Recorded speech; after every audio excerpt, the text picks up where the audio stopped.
वैसे तो आप लोगों ने इसके बारे में बहुत सुना होगा, लेकिन फिर भी एक बार दोबारा सुनाने का मन कर रहा है। महाभारत का यह किस्सा है। 3 किरदार है महाभारत के, एक शकुनी, दूसरी गांधारी और तीसरे भीष्म पितामह। भीष्म पितामह ने ताकत के दम पर अपने दिव्यांग भतीजे धृतराष्ट्र की शादी गांधार की राजकुमारी गांधारी से करवा दी और इससे क्रोधित गांधारी के भाई शकुनी ने भीष्म पितामह के पूरे कुरु वंश को बर्बाद करने को अपनी जिंदगी का मकसद बना लिया। शकुनी के बदले की आग आखिरकार महाभारत के भीषण युद्ध में तब्दील हो जाती है और उस युद्ध में शकुनी की भी जान जाती है, उनके खुद के 100 भांजों की भी। अब आप कहेंगे किस्सा क्यों सुनाया जा रहा है भाई रूबिका जी? इस कहानी को बताने की वजह क्या है?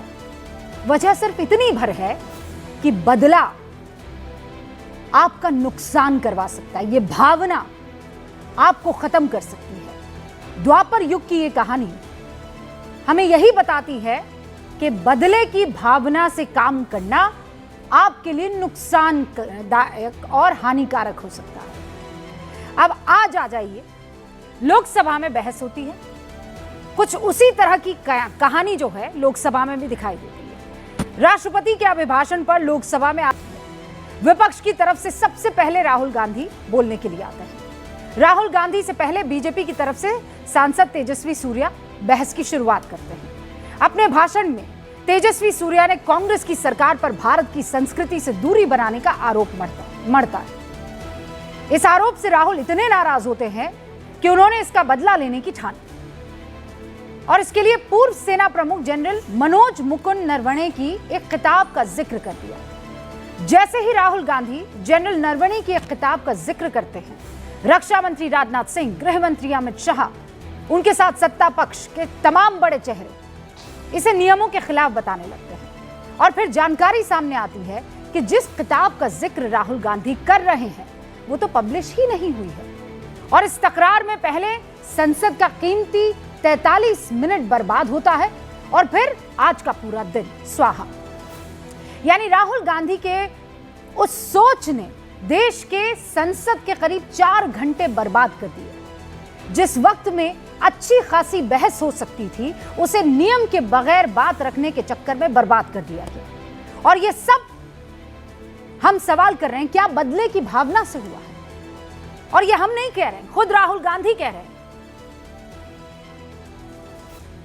Young colleague over there made an allegation against the Congress party. I was not going to raise this issue, but because he has raised the issue about our patriotism, our understanding of Indian culture, I'd like to start by reading something.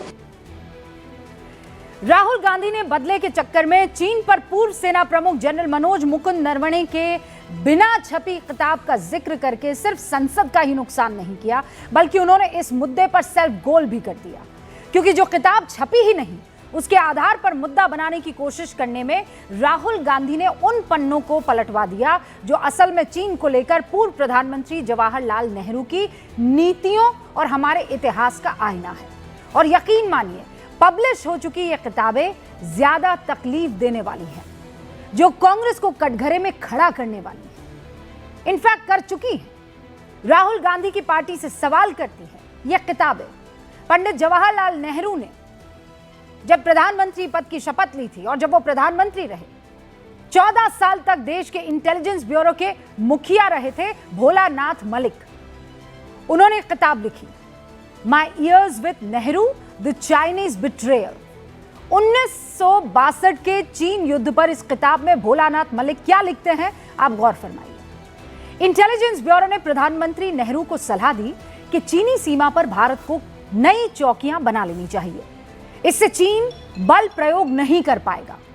Pandit Nehru को intelligence bureau की report पर गहरा विश्वास था, जबकि सेना चेतावनी दे रही थी कि चीन हमला करेगा। इसके बावजूद पंडित नेहरू आईबी के रिपोर्ट के आधार पर रणनीति बनाते रहे और इसका असर क्या हुआ? 1962 के युद्ध में चीन ने भारत की 38,000 स्क्वायर किलोमीटर जमीन पर अवैध कब्जा जमा लिया। यह वही जमीन थी जिसे लेकर संसद में देश के पहले प्रधानमंत्री पंडित नेहरू ने 31 अगस्त 1959 को कहा कि the territory is sterile, it has been described as a barren uninhabited region without a vestige of grass and 17,000 feet high। Hindi में अगर अनुवाद करूं तो ये इलाका बंजर है, घास का नामो निशान है भी नहीं है वहां पर, एक निर्जन और बंजर क्षेत्र और 17,000 फीट की ऊंचाई पर स्थित ये जगह। ये फैक्ट है, पन्नों पर लिखा हुआ फैक्ट, लोकसभा के रिकॉर्ड में दर्ज फैक्ट। तो राहुल गांधी जी जिस चीन का राग अलाप कर सियासी बदला लेने की कोशिश कर रहे थे, उस चीन के साथ के इतिहास के पन्ने अगर पलट लिए जाए तो सवाल के तीर सीधे सीधे कांग्रेस को घायल करेंगे। क्योंकि सिर्फ भोलानाथ मलिक ने ही नहीं बल्कि ब्रिगेडियर जेपी दालवी, उन्होंने भी चीन पर कांग्रेस की नीति पर सवाल उठाते हुए अपनी किताब हिमालयन ब्लंडर के पेज नंबर 53 पर लिखा है, हमने जंग की कोई तैयारी नहीं की थी, ना ही हमने कोई ऐसा डिप्लोमेटिक रिश्ता बनाया था कि जंग के वक्त कोई देश हमारी मदद कर सके। 1959 में भारत के पास कोई ठोस स्पष्ट नीति नहीं थी, चीन के विरुद्ध सहायता करने के लिए कोई घोषित मित्र नहीं थे और ना ही चीन को चुनौती देने के लिए कोई सैन्य शक्ति। ये वो पन्ने हैं जो पब्लिश हो चुके हैं। अगर राहुल गांधी इन पन्नों को पलटते तो उन्हें भी सच्चाई पता चलती। रही बात रिटायर्ड जनरल मनोज मुकुंद नरवणे की, तो डोकलाम संघर्ष के बाद उनका एक बयान बतौर आर्मी चीफ आपको सुनना चाहिए। And not an inch has been lost. Not an inch has been lost, that's right. Approaching this whole issue in a step-by-step manner. So the initial step was of course the disengagement which I've just talked about. So future rounds of talks will continue and I'm sure. तो साफ और स्पष्ट शब्दों में general Naravane कह रहे हैं कि भारत की जमीन पर चीन ने कब्जा नहीं किया है। अब जो वो कह रहे हैं उस पर विश्वास किया जाए या जो उनका नाम लेकर कहे जाने की कोशिश की जा रही है उस पर विश्वास किया जाए। इसीलिए आज गूंज में बड़ा सवाल, क्या पलटवार के चक्कर में राहुल गांधी ने सेल्फ गोल कर लिया? क्या मोदी राज में चीन के अतिक्रमण की कहानी के पीछे कोई फैक्ट है? क्या डोकलाम गलवान का मुद्दा उठाकर 1962 की गलतियां छिपाने की कोशिश हो रही है?